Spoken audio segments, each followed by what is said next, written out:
Bonsoir à tous et merci de préférer la télévision nationale. Au sommaire de cette édition, l'appui des jeunes pour lutter contre le chômage se poursuit. Plus de 2000 jeunes sont concernés par ce programme d'insertion piloté par l'AGETIP. À Macenta, ils sont nombreux à bénéficier de ce programme de haute intensité de main-d'œuvre. Les possibilités de prise en charge des patients se diversifient. Désormais, la pose de protège du genou se fait sur place. La clinique internationale offre ce traitement et met fin aux évacuations concernant ce problème de santé. La vulgarisation des messages de paix à travers des campagnes de sensibilisation sont en cours. Des citoyens mettent l'accent sur la cohésion sociale et le vivre ensemble pour la réussite de la transition. C'est tout pour les titres. Une fois encore, bonsoir et bienvenue dans cette édition. La lutte contre le chômage, une priorité du gouvernement. Le programme d'insertion de 2000 jeunes des corps de métier à travers le pays se poursuit. À Macenta, ils sont nombreux à bénéficier de cet appui à travers l'Agence guinéenne d'exécution des travaux d'intérêt public. Reportage Lancé Kamisoko, Lamine Diallo, Saliou Paye. L'un des grands défis auxquels est confrontée la société guinéenne aujourd'hui, c'est l'employabilité des jeunes. Pour inverser cette tendance, le gouvernement, à travers le ministère de la Jeunesse, a lancé le processus d'insertion de 2000 jeunes de corps de métier sur l'étendue du territoire national. À Macenta, ils sont plus d'une quarantaine bénéficiaires de cette initiative à affûter leurs armes afin d'affronter le marché de l'emploi.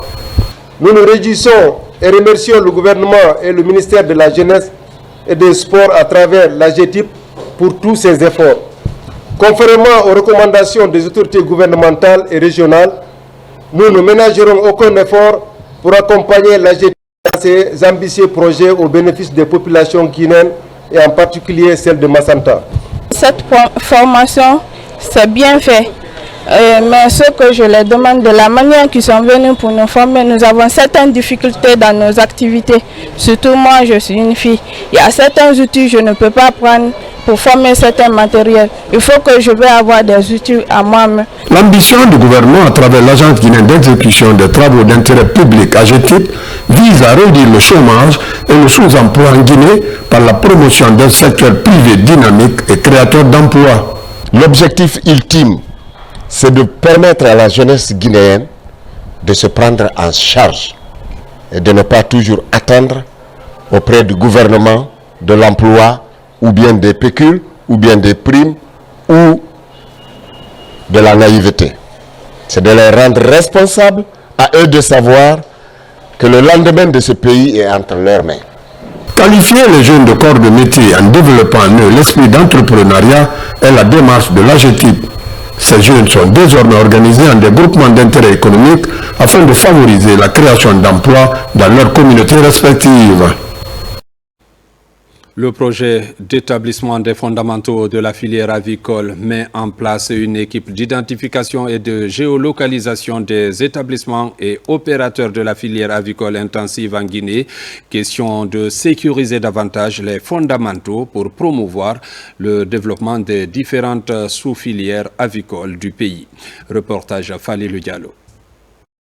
C'est officiel, la Basse-Guinée dispose désormais d'une équipe d'identification et de géolocalisation des établissements et opérateurs de la filière avicole intensive. Elle est chargée également d'assurer la collecte des données dans toutes les préfectures de la région.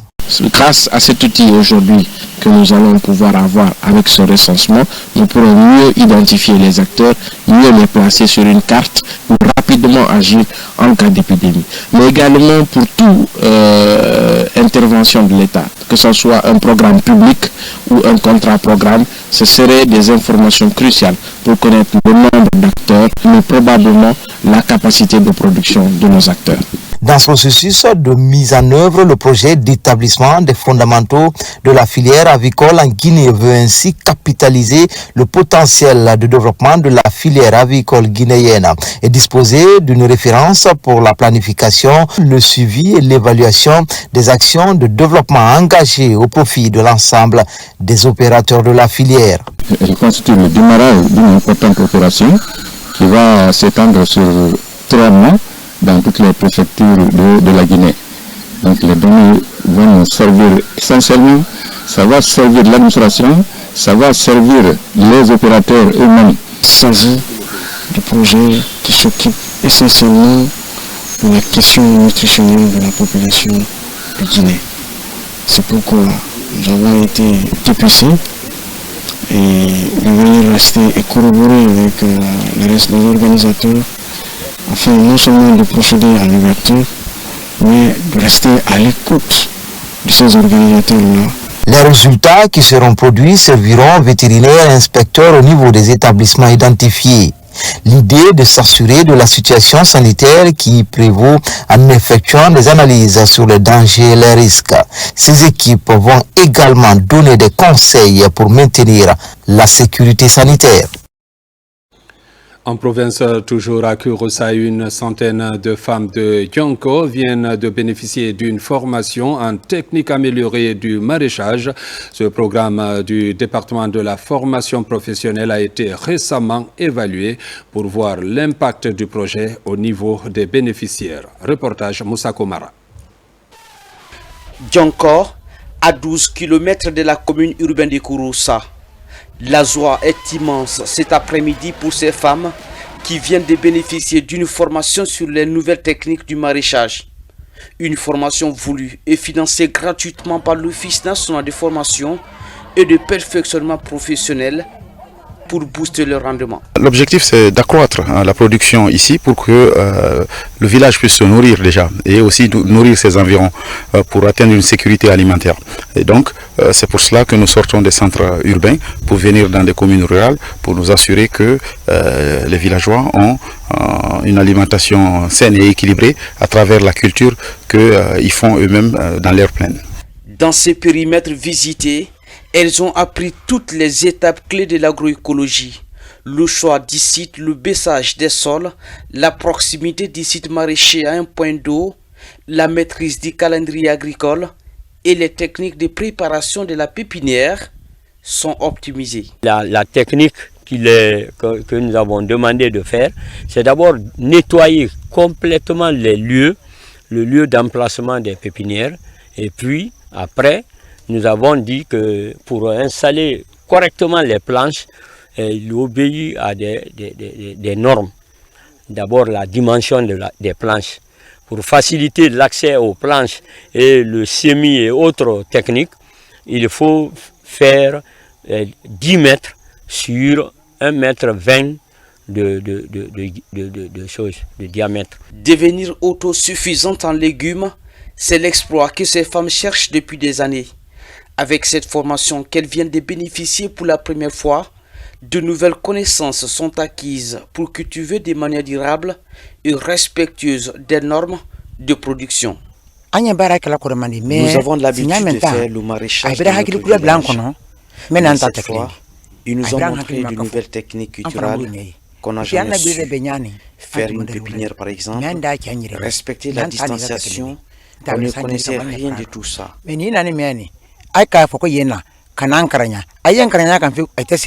Au total, 100 femmes de Djonko ont participé avec succès à ce renforcement des capacités soutenu par le ministère de l'enseignement technique, de la formation professionnelle et de l'emploi. Sur le plan sanitaire, si vous souffrez au niveau du genou, la clinique internationale de Conakry met désormais à votre disposition un plateau technique spécialisé dans la prise en charge. La pose de protège du genou se fait sur place. Plus question d'évacuation sanitaire. Explication d'Aouda Tabansila. Située à Kamayenne, dans la commune de Dixine, la clinique internationale Conakry propose désormais la pose de protège du genou à travers une intervention chirurgicale. This is a 64-year-old male patient. He has advanced knee osteoarthritis. Il s'agit d'un patient qui est âgé de 65 ans, qui a une arthrose du genou, qui était très symptomatique. Il avait des douleurs à la marche, des douleurs au repos, avec pratiquement un handicap fonctionnel. qui va bénéficier d'un remplacement d'une prothèse du genou qui va lui permettre d'avoir une vie tout à fait normale. Et donc, c'est une nouvelle étape dans le développement de la chirurgie orthopédique en Guinée, puisque c'est une première qui se réalise ici, qui nécessite une collaboration entre les médecins guinéens et les médecins expatriés, avec un transfert de savoir-faire. Chaque genou n'a pas la même taille. Il faut adapter la prothèse par rapport à la taille du genou. Et donc, il faut avoir toute une série de dispositifs médicaux pour pouvoir, en préparatoire, pallier à toutes les situations. La prothèse du genou peut être totale ou partielle. L'outil est composé de pièces artificielles qui visent à remplacer l'articulation usée, soulager la douleur et permettre aux patients de retrouver la mobilité. Lorsque, avec l'âge et certaines pathologies comme le surpoids, le diabète, certaines formes d'obésité morbide, il y a une destruction du cartilage articulaire qui fait que l'articulation devient très douloureuse et devient bloquée. C'est dans ce cas-là qu'on remplace la surface articulaire par un processus artificiel qu'on appelle prothèse de genou. Donc la durée de vie d'une prothèse en général c'est entre 20 et 50 ans. For about 15 years. L'intervention chirurgicale de la prothèse du genou se déroule sous anesthésie générale ou avec hospitalisation de 3 jours à la clinique internationale Conakry. Médecins guinéens et expatriés se côtoient. L'ambition est d'appuyer les efforts du gouvernement et réduire, voire éliminer, les nombreuses évacuations à l'étranger. Parlons de l'autonomisation des femmes et des filles guinéennes. Une étude récente menée sur 8 centres d'autonomisation et d'entrepreneuriat KF à travers le pays a révélé des résultats prometteurs présentés et validés à Conakry. Ce projet porté par le programme PERSIF vise à rendre ces centres plus compétitifs et à offrir des opportunités d'indépendance à cette couche dans notre pays. Mohamed De Camara. Le processus de qualification des centres d'autonomisation et d'entrepreneuriat des femmes et filles est un défi pour les responsables de ces structures. Une étude diagnostique en vue de leur compétitivité est présentée et validée à Conakry. Elle porte sur 8 KF de la zone d'intervention du projet PERSIF. Le diagnostic qui s'est déroulé durant 2 mois a permis en fait de révéler les faiblesses, les forces, les opportunités de ces différents KF.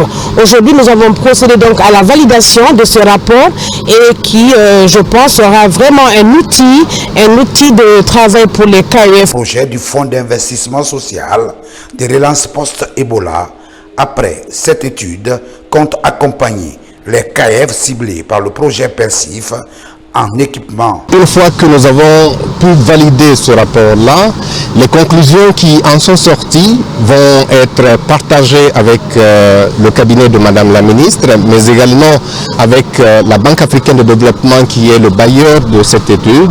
Et ces conclusions vont permettre d'initier des actions d'envergure. À travers cette initiative, les KF, bien qu'en ayant des opportunités de force, ça nous a permis vraiment de connaître nos faiblesses, là où nous avons des lacunes. Et nous espérons qu'après cette validation, les recommandations faites par le cabinet seront prises en compte. Cette étude diagnostique, désormais disponible, a été financée par la Banque africaine de développement et mise en route par le projet PERSIF. Dans l'actualité encore, Kissidou accueille l'espoir d'une jeunesse prête à sortir de l'informel.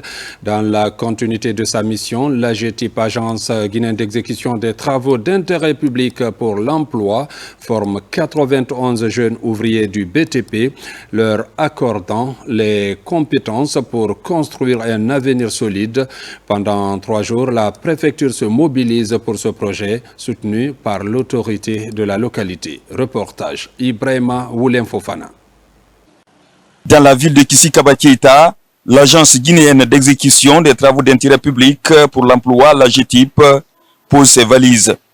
Ici, dans la maison des jeunes de Kissi-Dougou, cette insertion socio-professionnelle touche 91 jeunes ouvriers. Pour permettre aux jeunes Guinéens qui ont appris des métiers entrant dans les BTP, afin de leur donner une formation leur permettant de transformer leur métier en entreprise. Ça va diminuer du chômage. Tout le monde ne peut pas partir à la fonction publique. Il faut apprendre quelque chose. Je demande aux jeunes d'être attentifs. Ces apprenants sont maçons, électriciens, plombiers, carreleurs et autres du BTP. Cette formation fera d'eux des main-d'œuvre qualifiées pour mieux servir les collectivités. Donc la formation qui concerne le mérite va être l'entrepreneuriat social. Nous allons montrer aux jeunes qui sont utiles pour leur collectivité. Donc on va essayer pendant ces 3 jours de ressortir leurs valeurs pour la collectivité. Moi, en personne, je fais l'électricité. Alors je remercie le président d'avoir pensé à nous à Kissidougou aussi. Ça nous apportera en tout cas vraiment beaucoup de choses en matière de nos métiers qu'on a appris. Ça nous aidera aussi à avancer dans nos vies différentes. Ici, les efforts du chef de l'État, le général Mamadi Doumbouya, sont salués par le biais du ministère de la Jeunesse et des Sports. Ces jeunes seront aussi dotés d'équipements de travail pour quitter le chômage et endiguer le déficit de la main-d'œuvre qualifiée en Guinée. Et puis les résultats d'une autre évaluation, c'est celle réalisée par le gouvernement avec le soutien de l'Organisation catholique pour la promotion humaine OCPH sur la traite des personnes en Guinée. Lancé il y a plus d'1 an, ce projet vise à réduire les risques de traite dans les communautés locales. Reportage Sa Amara Tolno. Après un peu plus d'1 an d'intervention sur le terrain, les acteurs du projet prévenus les risques et opportunités de traite et d'exploitation des personnes dans les communautés et communes de Guinée se retrouvent à l'archevêché de Conakry. La réflexion porte sur les actions déjà menées sur le terrain, mais aussi sur des nouvelles mesures à envisager pour freiner la pratique en Guinée. La collaboration de l'OCPH avec l'USAID et les autres structures spécialisées dans le domaine de la traite a manifestement donné des résultats probants qui feront l'objet de présentations, d'analyses et de propositions lors de ce présent forum. Vu la préoccupation que suscite le phénomène de traite des personnes dans nos communautés et les conséquences visibles et palpables dans nos différentes familles, chacun de nous devra s'obliger à devenir un acteur infatigable de lutte contre ce phénomène. À ce deuxième forum national sur la traite des personnes et pratiques assimilées, le gouvernement et ses partenaires techniques et financiers mesurent la portée du phénomène. Le gouvernement des États-Unis, à travers l'USAID, réitérait son engagement et a ouvert main dans la main avec les peuples de Guinée en faveur d'une Guinée résolue dans la lutte contre la traite de personnes et pratiques assimilées. Le sujet est d'autant important qu'il s'inscrit dans le registre des préoccupations majeures des autorités au plus haut niveau qui ont fait du respect de la dignité humaine l'une des pierres angulaires de la gouvernance. Dès lors, vous comprendrez pourquoi la ministre de la Promotion féminine de l'enfance et des personnes vulnérables et l'ensemble du gouvernement tiennent à vous remercier pour avoir pris de votre temps prendre part à cette rencontre à laquelle le gouvernement guinéen attache du prix. Le projet Prévenir les risques et occasions de traite des personnes dans les communautés et communes en Guinée est financé par le gouvernement américain à travers l'USAID. Il est mis en œuvre par l'OCPH Caritas Guinée, organisation catholique pour la promotion humaine. Assainissement à Conakry, les habitants de la commune de Sonfonia unissent leurs efforts pour un objectif commun, rendre leur quartier plus propre. Cette campagne est soutenue par les autorités locales. Reportage Djene Yansani. Vivre dans un environnement sain et propre, voilà la motivation des habitants de Sonfonia.